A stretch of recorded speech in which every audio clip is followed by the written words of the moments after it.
Now says live, 4 seconds, 5 seconds. Great. So, welcome everybody. Hopefully you can all hear me. Welcome to the session on online teaching practical skills, which is part of this year's Wales and Africa Health Links Network Conference. I'm the host today, Emma Beecham from Hub Cymru Africa.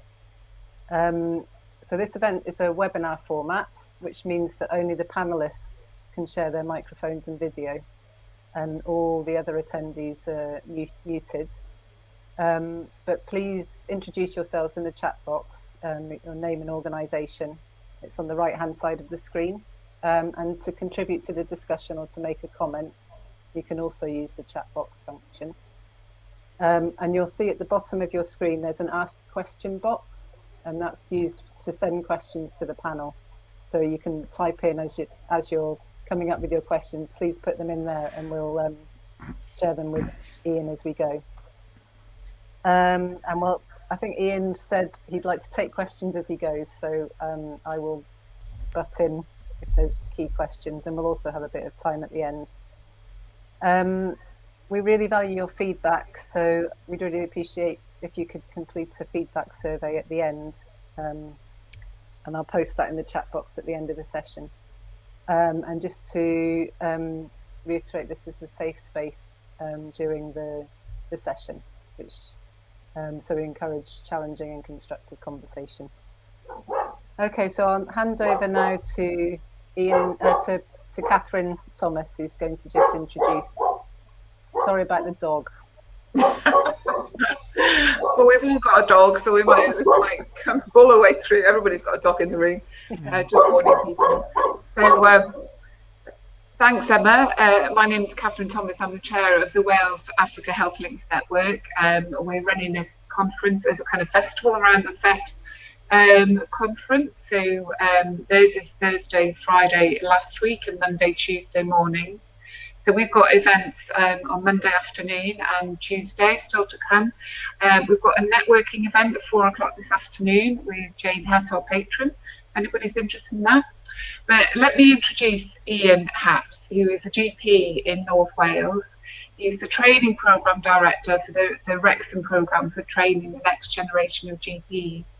And I have to say that GPs have been pioneers in doing medical education and doing it well.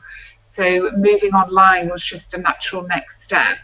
And it's probably in North Wales you've had more experience because your trainees are quite dispersed, the registrars are quite dispersed anyway.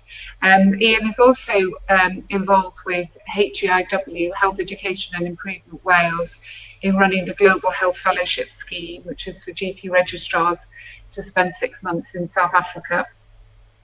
And he's also involved with Dolin Cymru, which is the charity that links Wales with Lesotho, and particularly with the family medicine speciality training programme there. So you've got a wealth of experience in teaching and training, and how to do that online is the practical skills for moving that online is what we're all here for. So I'm really looking forward to listening to you and learning from you, Ian. So over to you. Thank you very much, Catherine. Thank you for that very kind introduction. I'll share my screen now and we can go on to the talk.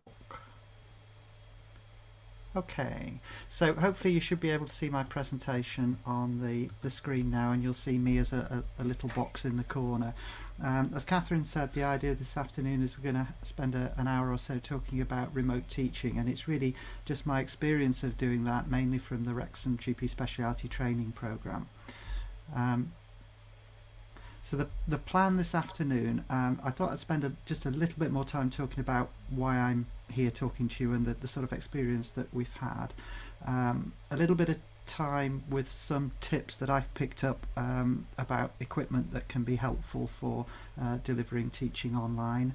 A little bit about video conferencing, the sort of equipment and tools that are available and the ones that I've had experience of using. I'm sure there are lots of others that I haven't had experience of using that maybe you have, and feel free to chip in.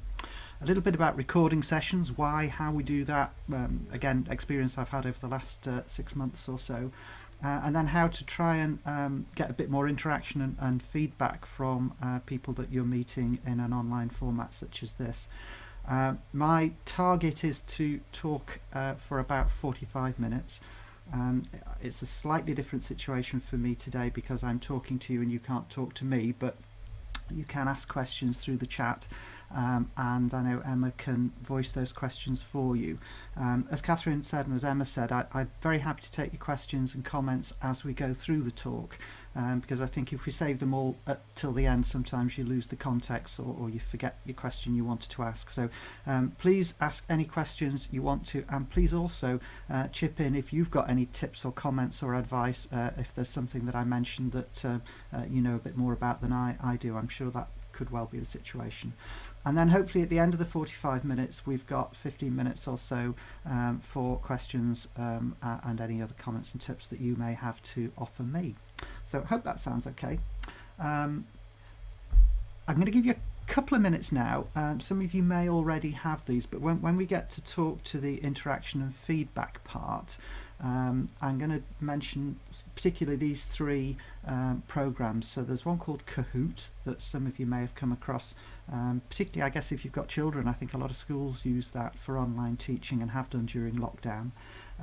Mentimeter, and then a QR code reader. So if you haven't got a QR code reader on your phone, you could download one now, or I've suggested the Kaspersky one. If you have an iPhone and it's running iOS 12 or later, so we're on 14 at the moment, so if you're running iOS 12, 13 or 14, you don't need a QR code reader because it's all built into your phone, so you just shine your phone at the your phone camera at the QR code. So you may want to just make a note of those, and perhaps if you have a smartphone available while I'm talking, you could download those apps. They're all free. If you don't want to keep them, it's easy to delete them afterwards, but it just will help you interact with some of the later part of the presentation.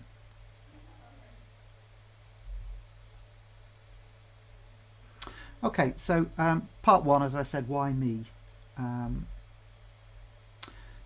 Catherine very kindly explained a little bit about what I do, but I thought I'd sort of expand a little bit on that. I want to emphasise I'm not an expert, I'm not an IT expert, I'm not somebody who has done video conference and things professionally. It's just happened because it's had to happen in the last 6 months due to the COVID pandemic. As Catherine mentioned, I'm RCGP linked to the Family Medicine Speciality Training Programme in Lesotho.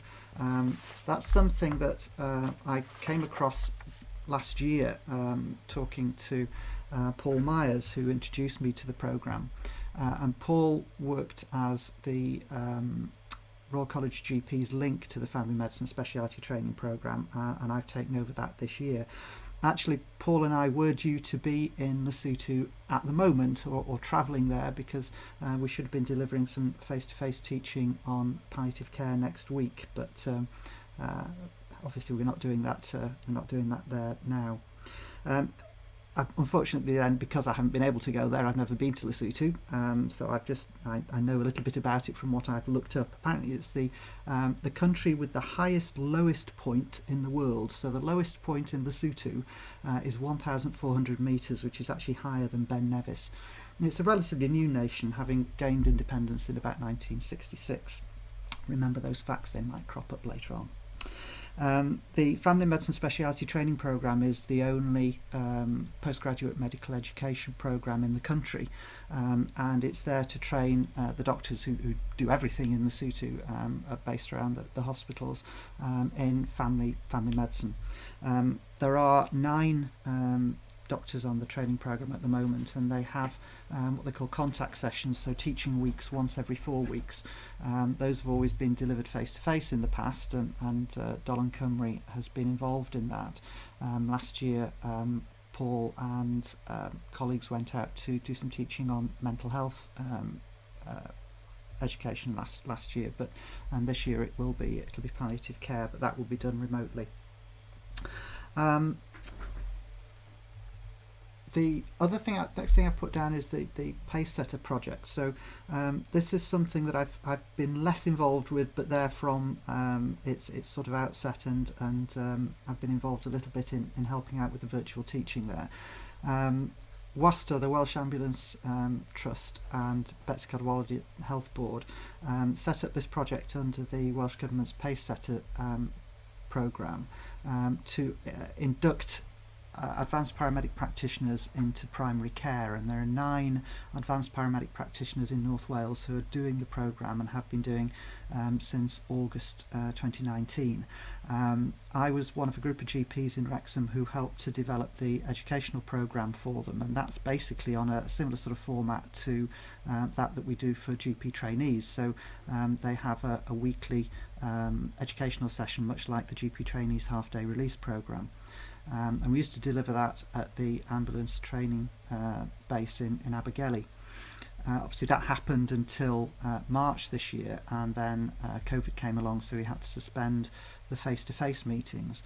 There was a little bit of a hiatus, but then we started again with the training, doing it online, using support from material produced by a company called Red Whale, who do the GP update programme.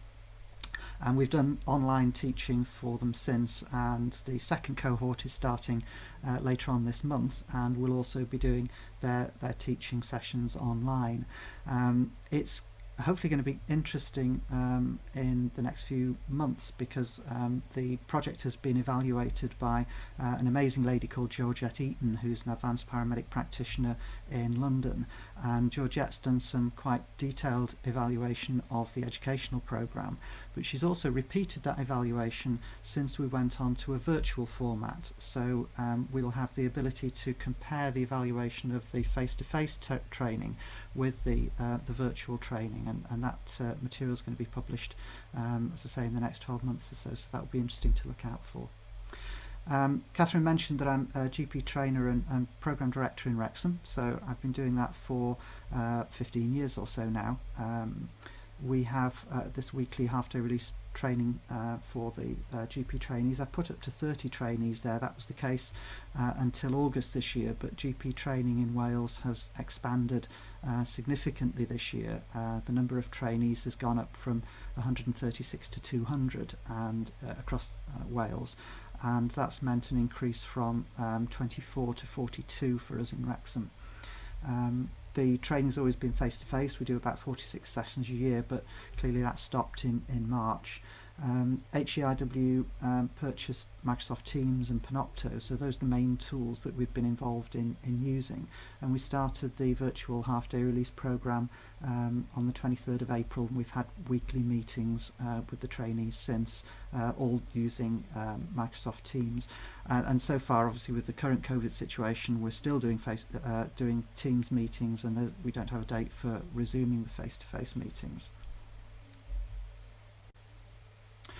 It does seem to work. I mentioned that Georgette is doing some much more detailed evaluation, comparing the face-to-face and virtual training for the advanced paramedic practitioners. We haven't done anything nearly as detailed as that, but we have kept records of feedback from our GP trainees and attendance.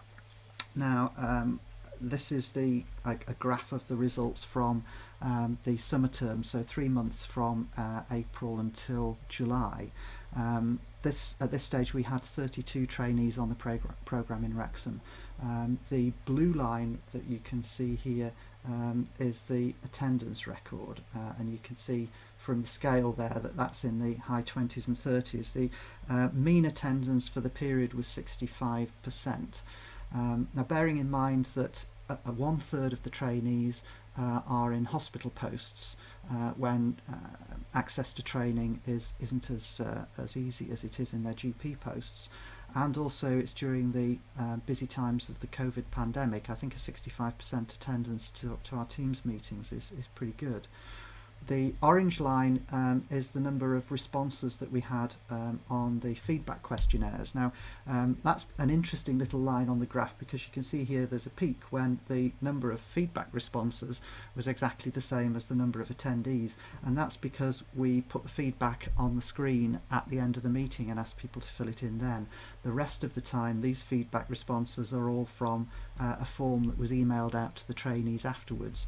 And as you can see from there, roughly half of the trainees would complete the feedback and send it back. The grey line here is the feedback scores. Now that's an analogue scale on the questionnaire out of 5, but our average score for the sort of overall satisfaction from the half-day release meetings was 4.41 out of 5, so that works out at 88%, and that's, as you can see, that's pretty consistent. An 88% satisfaction score. The yellow line, we purchased some red whale material as well, and the trainees looked at that as a supplement to the online teaching that we provided, and you can see the scores for that on there, but that's obviously for red whale, not for us. So yeah, it does seem to work. So I said we'd talk a little bit about equipment. I'm not a specialist, as I said, but I've learned a few little bits about what might be helpful. The photograph is where I'm sitting at the moment. So I've got my HEIW laptop, which is a PC, so runs Microsoft Windows. That's really quite locked down because it connects to the NHS Wales network, so there are quite a few things that I can't do on that. So I've also got my own MacBook Pro here. Both are linked to the screen in the middle, so I can flip from one to the other to the screen. I think location is particularly important. If you're doing something like the online teaching from home, it's important to make sure that you've got a space at home where you're not going to be interrupted, where you're sort of safe from phone calls, doorbells, dogs, children. So you might get a clue looking at the window in that picture that I'm down in our cellar, which is our office at home, and it's wonderful because being underground, it's much more stable temperature wise. It's cool in summer, it's warm in winter, and it's quiet, so a good space is important.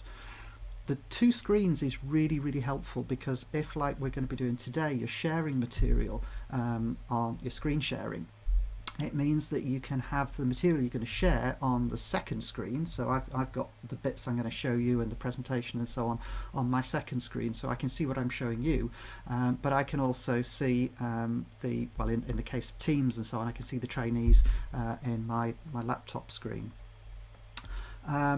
A second webcam's useful. Now, I haven't got that today. I did have a second webcam, but I lent it to somebody and I haven't got it back yet.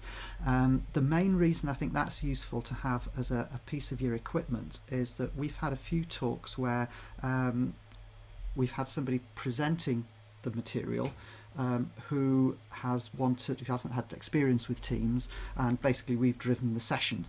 Now, if you're using a laptop with an inbuilt camera, it's not like a phone or an iPad where you've got 2 cameras, one looking away and one looking at you. You've only got the one camera that's looking at you. So that's no good if you want to be able to see a presenter who's not operating the laptop. So a second camera can point at your presenter while you drive the presentation on the screen. So second camera's a nice thing to have if you can. Lighting's really important. You see a lot of people on video calls and things who are sitting in front of a window and just silhouetted. Remember that you've got to get the light shining on you, so it's actually quite nice. You can look out of the window if you're not in the cellar, and you can have your light shining at you so that people can actually see your face. I think it does add video conferencing rather than just telephone calls does add an awful lot, because there's this extra bit of communication that you can get from seeing somebody's face, and perhaps in my case seeing them waving their arms around. I put in there a USB microphone. One of the most consistent negatives on the feedback we've had from the registrars is that the sound isn't great. And I think although when you get laptops and things like that, amazing things have been done with cameras, so you get high definition cameras. Sound isn't something that seems to have had much of a priority, so sounds on laptops are often not great. it's okay if you're at home and if you're in your quiet space on your own and you're talking to your laptop. But if, as we've done a few times, you're in another room, so we've been to the Medical Institute in Wrexham and presented material from there for various reasons, say if we've had a speaker from the hospital. If you're in a bigger room and there are other people around, you tend to get a lot of extraneous noise, and then the sound quality can be fairly poor. So I got myself a plug-in USB microphone, which is the thing you can see here. You can get all sorts of types. That happens to be a thing called a Blue Yeti X, and you can set the direction that the microphone picks information up and so on. And headphones, because if you've got a microphone like that, what you don't want is a speaker that's either going to cause feedback or cause echoes. So a little bit about video conferencing. This slide, the information on this slide isn't mine. That's come from one of my colleagues in HIW, one of the associate deans, and Maya wrote this etiquette for GP trainees. It's something that came out about halfway through the lockdown period, because a lot of myself and a lot of other program directors have found trainees perhaps not necessarily doing appropriate things whilst we were doing video calls. That's not that anybody was doing anything terribly rude, but for example, we had people sunbathing in the garden, we had people playing with their children and eating their lunch, and it's not ideal when you're trying to convey information. So it perhaps sounds a little bit fussy and old-fashioned, but the etiquette for HIW for the GP trainees is that they should be thinking of this as being at work, so they should be the same as if they were coming to a face-to-face meeting at the Medical Institute in terms of the way they're presenting themselves. Obviously no mobile phones. Keeping to time is really important, because you can't see the rest of the audience. If you're going to deliver something like this, you need to be able to keep to time so that everybody, no matter where they are, knows that it'll be starting at that particular point in time. You need to make sure you've got your audio and video turned on, and as Maya says here, perhaps attach a photograph of yourself if you're not going to have your camera on, or when you've flipped your camera off, just so that people remember who you are. I think it's nice to have your video camera turned on as much as you can, because and at least it lets the speaker know that you're there. It's obviously possible to just connect to a meeting, switch your microphone off, switch your camera off, and go for a dog walk while somebody talks at you and you're not listening.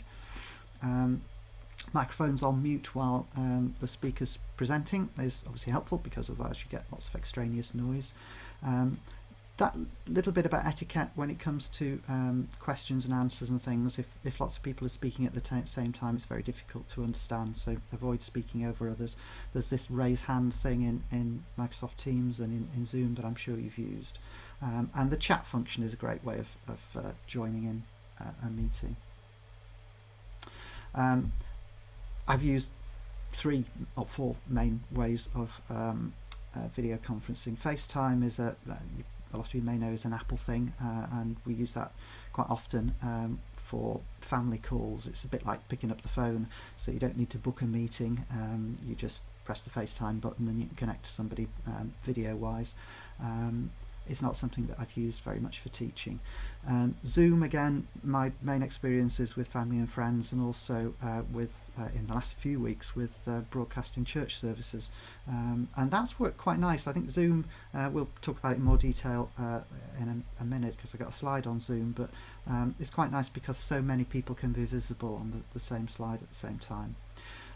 Skype, again, used mainly for family. Skype for business has largely been taken over by Microsoft Teams, so that's the main thing that I'd like to talk about. HIW purchased Microsoft Teams, I think, before most of the health boards did, and it's their preferred format for us to use for the GP trainees.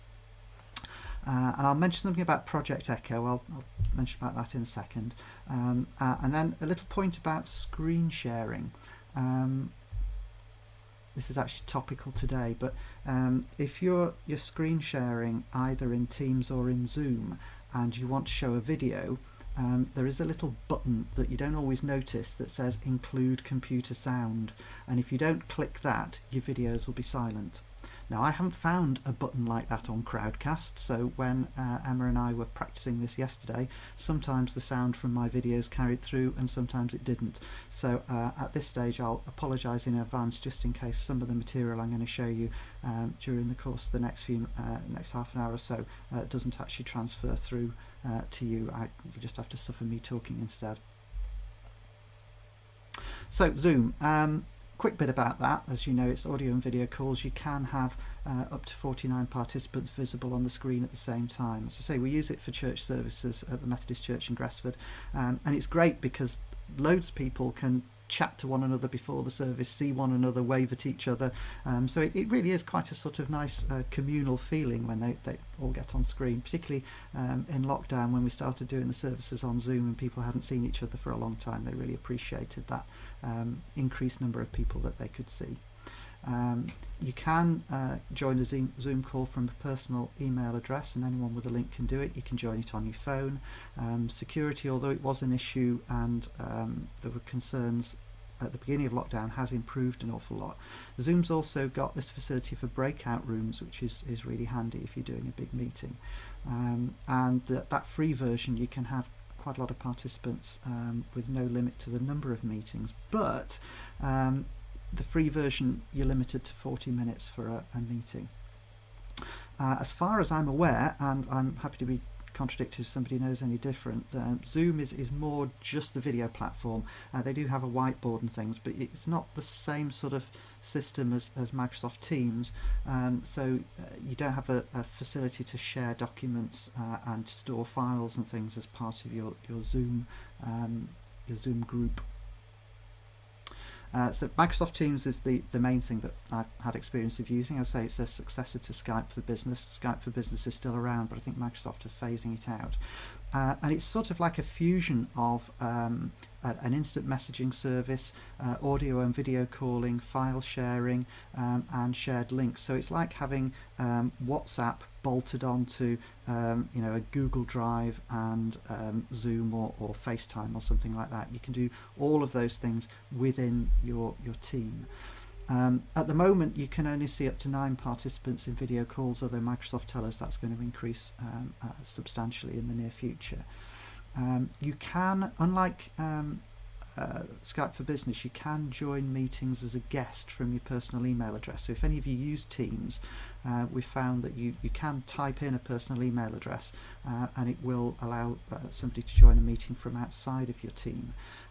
There's a neat little fix we found to join large groups of people, because most of the GP trainees use their personal email addresses.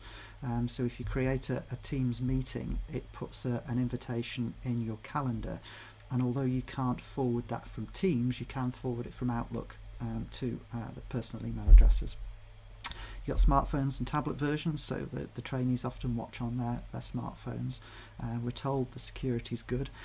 There is apparently a free version for charities, which I'm quite interested to explore for Dolan, but that's on the to-do list. And as I say, HIW have got a license for it. So I'd like to just see if I can flip out of this a second, and whoops, let's go back again and show you Microsoft Teams. So hopefully you can see that now. Let's just pop you back on there. So you should be able to see my Teams folder now. And if I just take you through what is available on here. So you can see that on the left hand side here you can chat with people. You can see the teams that you're in. You've got your calendar, which looks very like a Microsoft Outlook calendar, and you can call people up. Now, being as in Teams, your host organisation governs who you can contact, really, and in the case of HIW, the host organisation is NHS Wales. So this means within Teams I can contact anybody in NHS Wales, just looking them up on the list, and I can phone them, I can do a video call, I can send them messages. If we go back to the Teams, obviously I'm in a few teams here. So we've got a team for our GP trainers group, we've got a team for our GP trainees, This is the North Wales Programme Directors, Welsh Association of Programme Directors.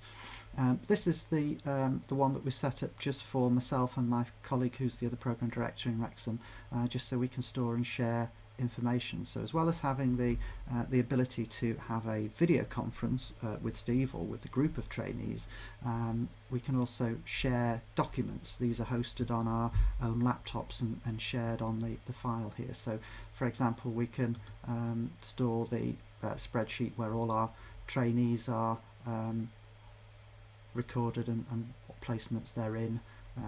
It's just loading fairly slowly, I think, at the moment. You'll get the idea.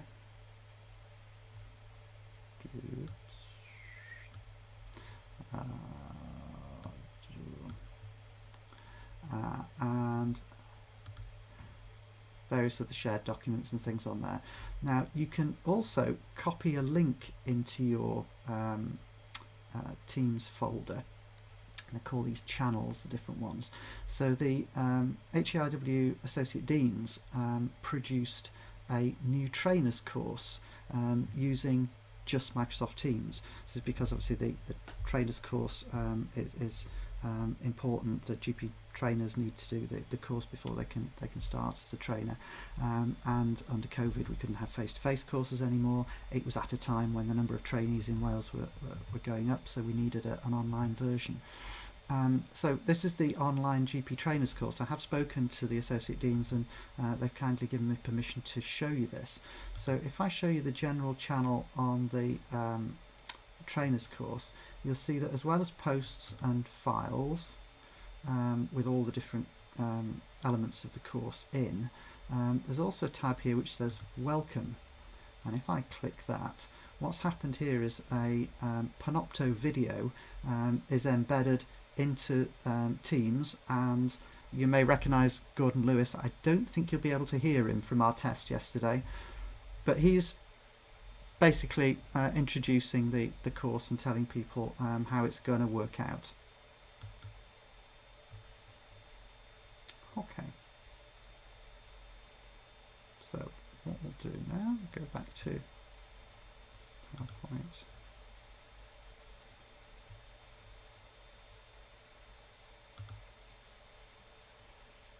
Okay, so that's Microsoft Teams back in PowerPoint now. Hopefully you can see me now.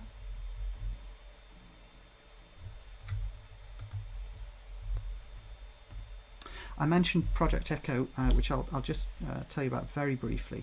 I came across this because we often link with Nightingale House Hospice in Wrexham with the GP trainees for various teaching programmes. And when we met them during lockdown, they were telling us about Project Echo and how Nightingale House Hospice in Wrexham has become a major hub for Project Echo. And what this is it's a non-profit organisation which started in the USA, in New Mexico, and the aim of the project is to provide and support education, medical education, by providing electronic links between primary care and secondary care and tertiary care. This occurred when a consultant in New Mexico discovered that by providing education for primary care physicians in the area, he could improve referrals and patient care.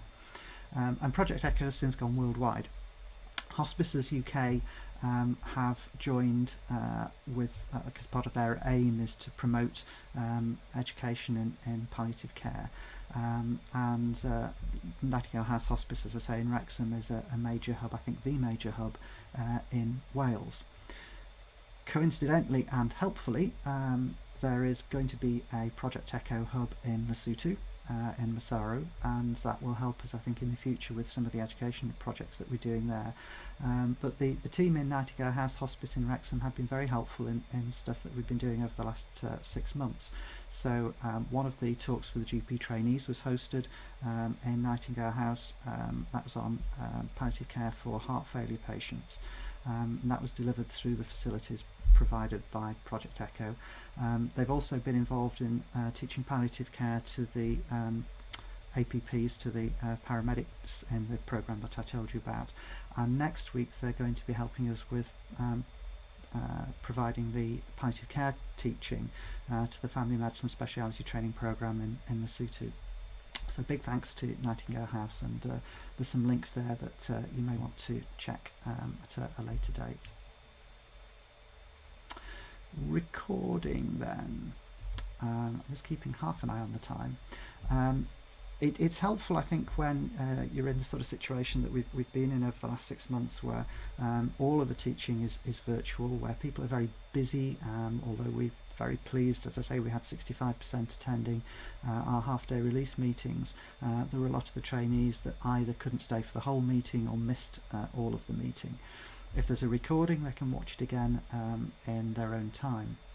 Pre-recording is helpful. You can pre-record material, store it and send a link. So something that's maybe a little bit technical to explain, often stuff to do with computers.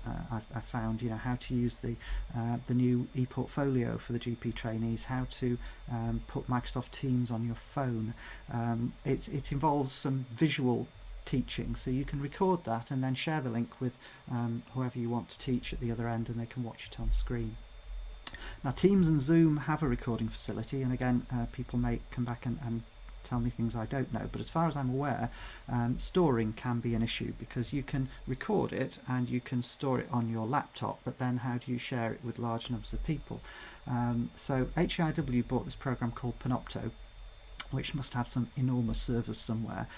We can record hours of teaching sessions on Panopto.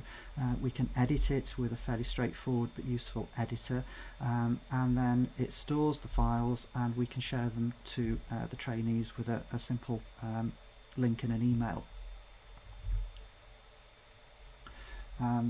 You can, let's say, you can record different elements of a meeting. So if you've got more than one camera, you can record 2 video streams from the camera. You can record more than one presentation or a whole presentation, and you can edit all that content afterwards. And I've already said that storage and sharing by link is really helpful. So I'm going to just come out of this for a second and just show a little bit about what Panopto looks like. Ian, can I just, we've had a question about, okay. Yeah. Do you have any experience of teaching practical or clinical skills remotely? And what's the best way to go about this? Have you got any tips? Right, okay. Limited, but yes, bits. And I think that's where things like that second camera and so on is useful.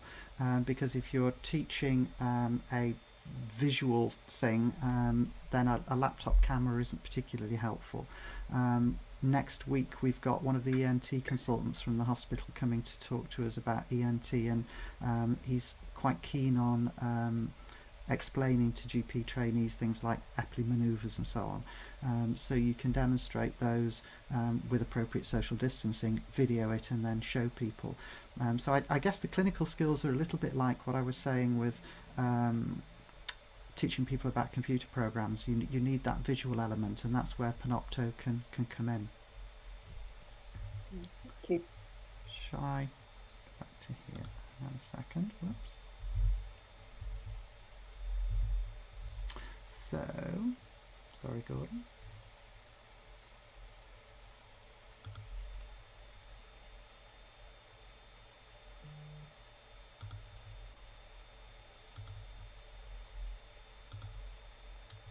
So this is my Panopto folder. You can see all the different elements that I've recorded recently. So some of them are, like the safeguarding day that we had yesterday, are very long videos. There's one explaining to people about the new trainees portfolio. This one I'll just click on to show you. I'll not play the whole lot, but a short video just explaining to the trainees how to put Microsoft Teams on your phone, because you can talk about it till the cows come home, but a visual thing is quite handy. So this was just recorded on a smartphone. You may not be getting the sound, but basically I'm describing how to do it, and showing the trainees what to do to be able to put Microsoft Teams on your phone. And if we go back to my folder, a more conventional view on Panopto, the sort of material that we send out to people is something like this. So this is me explaining to the trainees about their reviews, ARCPs, how they're going to be done under COVID. So you can see that you get the presentation, you get the person talking, you get a list of all the slides, you can speed through the presentation if you want to just review a particular slide. You can get rid of the material at the bottom so you can see more. If there's a second screen, you can view that. You can view just the slides. You can go backwards and forwards by 10 seconds. So it's a really, really versatile tool, far better than what we used to do in the past, which is to have a talk and say to the speaker, please can you share your slides. Looking at somebody's presentation without them talking you through it is nowhere near as good as this sort of system where you've actually got the presenter, what they've got to say, as well as the presentation. So that's Panopto. So go back to PowerPoint.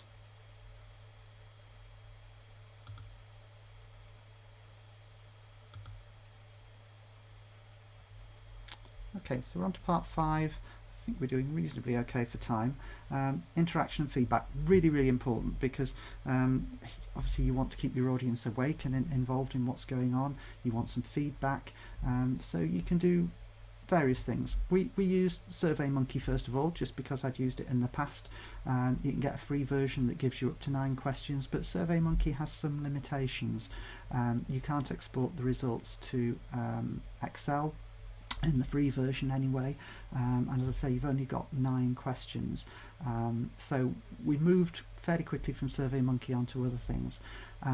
Kahoot is something that is perhaps targeted more at schools, and those of you with children may have found that Kahoot's been used online for your children during lockdown, but it does have some interesting and quirky things that are quite useful for others as well. So again, bear with me while I just get rid of that, and I'll show you a Kahoot. So hopefully some of you have downloaded the Kahoot app that I showed you at the beginning. So we're going to play a Kahoot about Lesotho. This is just a little questionnaire for you. Use the classic version. Now in a second it's going to put a pin up here. If you could open your Kahoot app and put that pin in, follow the instructions giving yourself a name, you should find that you will be able to join the game. So hopefully we'll have some players in a second.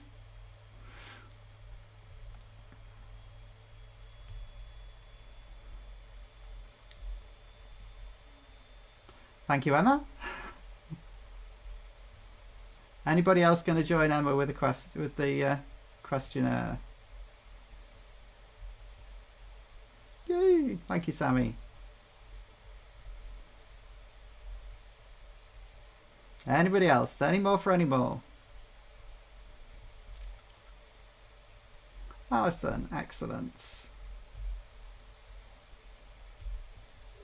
Now I don't know whether you get the funky music as well, because it is quite interesting. Hi Catherine. If you haven't, you're watching it silently, but there we go. So we've got 4 players. 5 players now. So we'll start. Okay.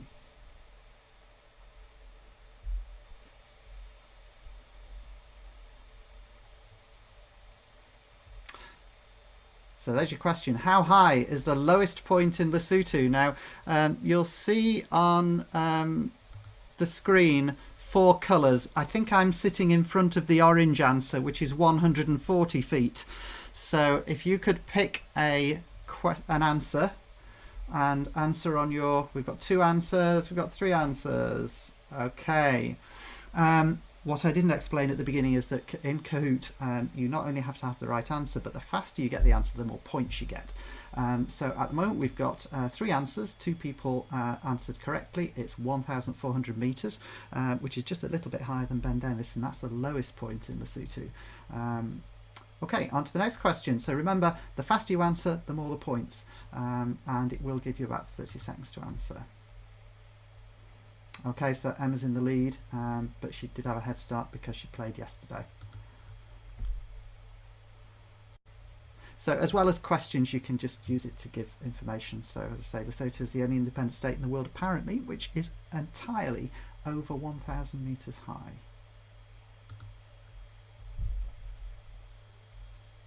So I did mention this quickly earlier on. In which year did Lesotho attain independence? I'm sitting over the orange answer, which is 1966. Okay, so yeah, lots more answers this time.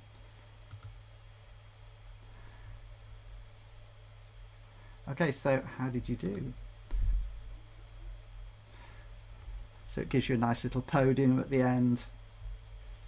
3rd place, Sammy. 2nd place, Catherine. And today's winner is Emma.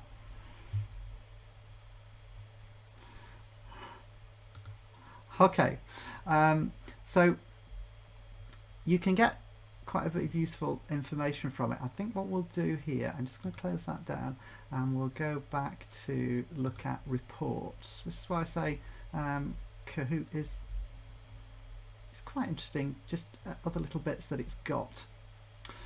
If we go back to a Kahoot that I did on global health with GP trainees back in May.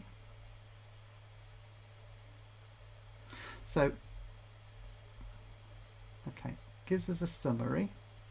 It tells us we had 28 players, 25 minutes, 25 questions. It ran for 45 minutes. For each of the players, it tells you their rank in terms of their score, how many correct answers, how many they didn't answer, and what their final score was. In terms of the questions, it tells you which were the difficult questions in terms of the answers, the number of people that got them right. So it helps you sort out your questions. And participants can also give you feedback. So that particular game was rated 4.5 out of 5. We had 9 people giving feedback. All of them thought that they learnt something and would recommend it. Yes, 8 of them felt good. 1 of them felt a bit neutral. Nobody felt sad as a result of playing that Kahoot. So that's Kahoot. We'll close that one down and go back to the presentation.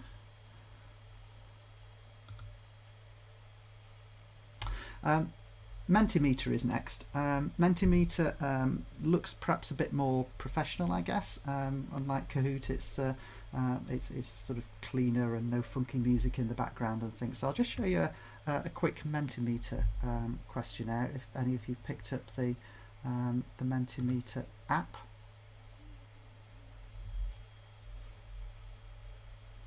This is what Mentimeter looks like if you haven't used it before. So if you open your app, if you've got it, and use the code 242657.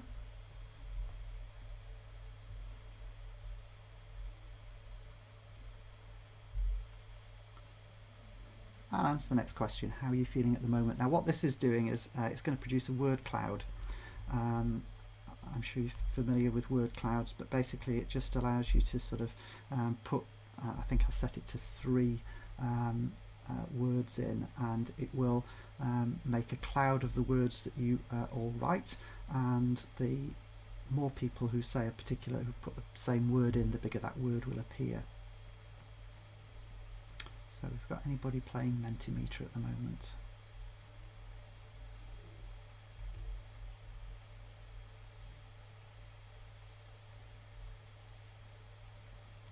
Okay.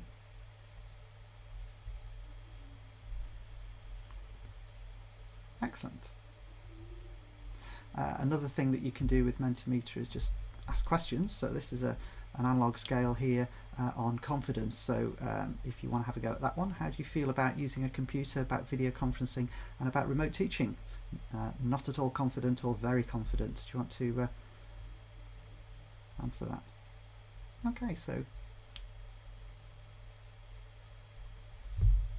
interesting visuals as well on that. It's giving an average of all the answers that we've had. We've had 4 answers so far. Okay. So you can stick these in your presentation and just make sure you're keeping people awake. And that's just a thank you from Mentimeter. Okay, so back to PowerPoint.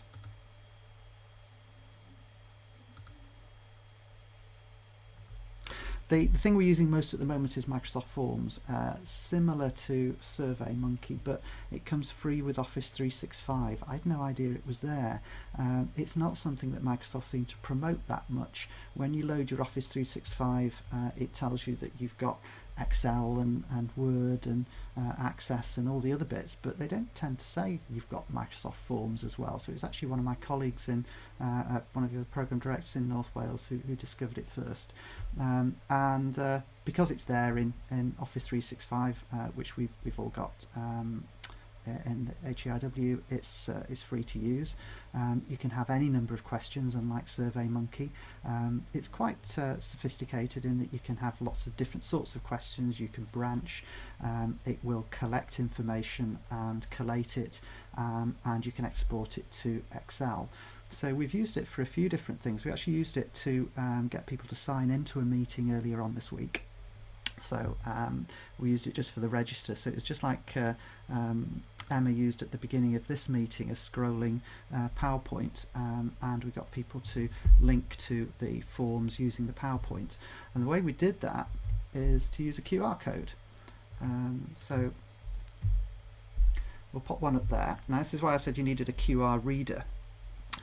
So if you've got an iPhone, all you need to do, it's an iPhone running iOS 12, 13 or 14, just switch your camera on and point it at the QR code. If you've got a QR code reader, use that, and that code will take you to a Microsoft form with a few questions for today.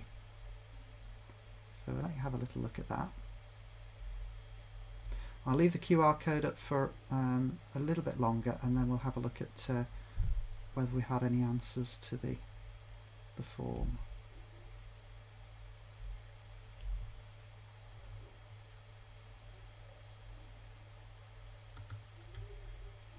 Oops. Hopefully everybody's had a chance to access that. So if we go to Microsoft Forms now, these are all the forms that I've created. So if we go to the one that you should have received from that code and refresh it. Okay, so you've had 4 responses to the questions now. So lots of people with very good internet. We've got 2 people using a PC or laptop, 2 using a Mac, and 1 using a tablet computer. And we've got people who are confident in using Zoom, bit ambivalent about Microsoft Teams, not much information about, not people with much confidence, but would certainly have a go at Panopto, and so on. So that's what you can do with Microsoft Forms. We've now got 6 responses. Ian, do you know if it's similar to Google Forms? Do you know the comparison between Google Meet and Microsoft Teams? I don't. I haven't got any experience of using Google Meet. Okay. No. As I said, there are probably a lot of people out there with, I'm sure there are lots of people with far more experience than I have. This is just the stuff that I've been doing. So yeah, Teams and Forms have been and Panopto have been the main things that I've used. Right.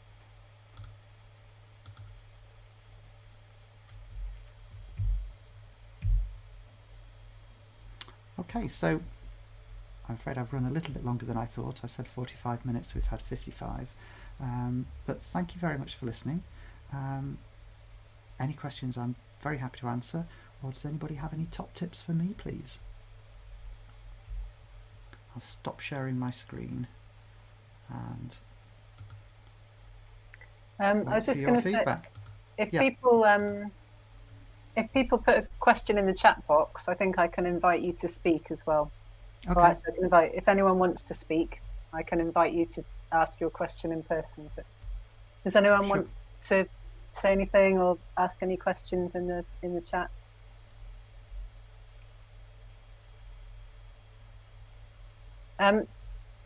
I was going to ask Ian about use of Teams in a low resource setting. So, for example, if you were going to use it in Lesotho, would you have to modify? What would you need to do to use it in that setting?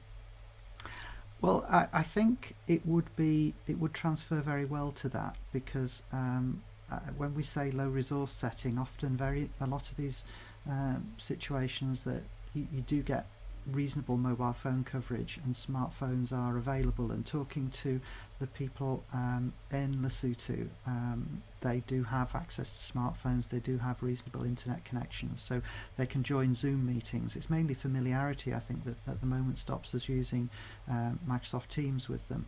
But the Teams app allows you to use all of the functions that the desktop version does. So you can access the shared folders, you can join in a video meeting, you get the conference, you get the chat. So you wouldn't necessarily need a sophisticated PC. So long as you've got a reasonably functional smartphone and you've got reasonable internet, Teams would work well anywhere in the world. Okay, great.